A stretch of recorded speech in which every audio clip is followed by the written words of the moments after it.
नमस्कार, स्वागत है आपका इंडिया न्यूज 28 में। आइए बात करते हैं इस वक्त की बड़ी खबर की। काशीपुर पत्रकार प्रेस परिषद भारत संगठन की नई कार्यकारिणी का गठन किया गया।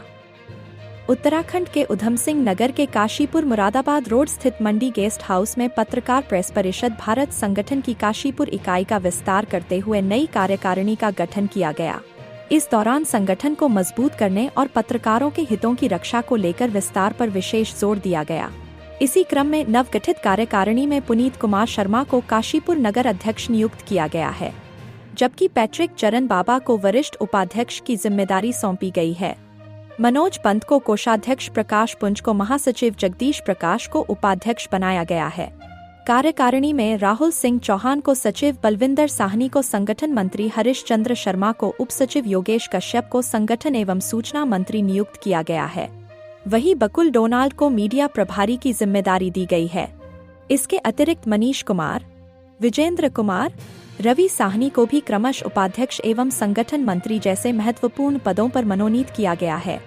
संगठन के पदाधिकारी ने कहा कि नई कार्यकारिणी पत्रकारों की समस्याओं के समाधान, उनके अधिकारों की रक्षा एवं संगठन को मजबूत बनाने के लिए निरंतर कार्य करेगी। साथ ही निष्पक्ष एवं निर्भीक पत्रकारिता को बढ़ावा देने का संकल्प भी दोहराया गया। इस मौके पर ठाकुरद्वारा सहित काफी संख्या में पत्रकार मौजूद रहे।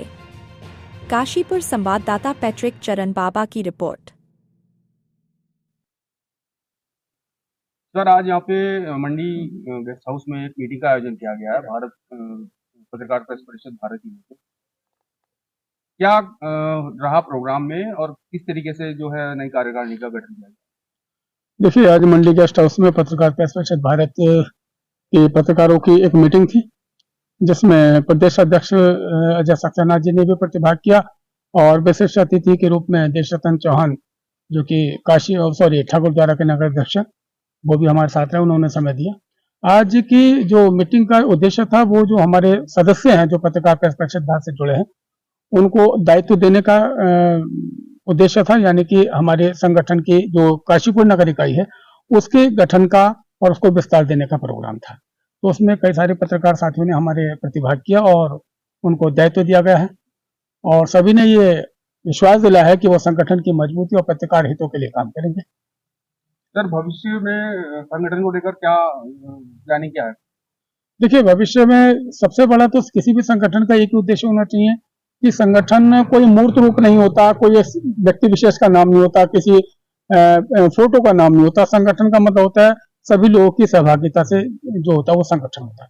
तो संगठन की मजबूती को ही आगे बढ़ाने के लिए, संगठन को और ऊंचाइयों पर ले जाने का ही जो हमारा लक्ष्य होना चाहिए। और वो लक्ष्य कैसे पूरा होगा कि हमारी जो वर्क ऑफ नेचर है, जो हमारे काम करने का ढंग है, जो हमारी भाषा शैली है, वो सारी चीजें हमें एक अच्छा पत्रकार बनने पर बनाने का मौका देती हैं।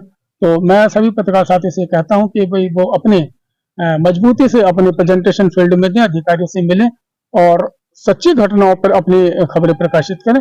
किसी की कही सुनी बातों को लेकर एकदम से उसको खबर ना बनाएं, जब तक आप उसके बारे में भली बात जान न लें। और एक बहुत महत्वपूर्ण बात कहता हूं कि जैसे अभी पीछे ही बात हो रही थी और सभी जो सीनियर जर्नलिस्ट हैं वो लोग जानते हैं इस चीज के लिए कि खासकर जो घटनाएं महिलाओं से संबंधित अपराध होते हैं या वो होते हैं, तो उसमें विशेष ध्यान रखें कि हम उस खबर को बनाते हुए उस महिला की प्राइवेसी का ध्यान रखें, उसके चेहरे वगैरह का ध्यान रखें। अगर उसने चेहरा नहीं रख रखा तो उसको पहले चेहरे को ढक दिया जाए, क्योंकि ऐसा होता है कि बिना उसके हम किसी को अपराधी घोषित कर दे और बाद में पता चले कि वो निर्दोष है, तो हमने तो उसका सब कुछ नुकसान कर दिया ना।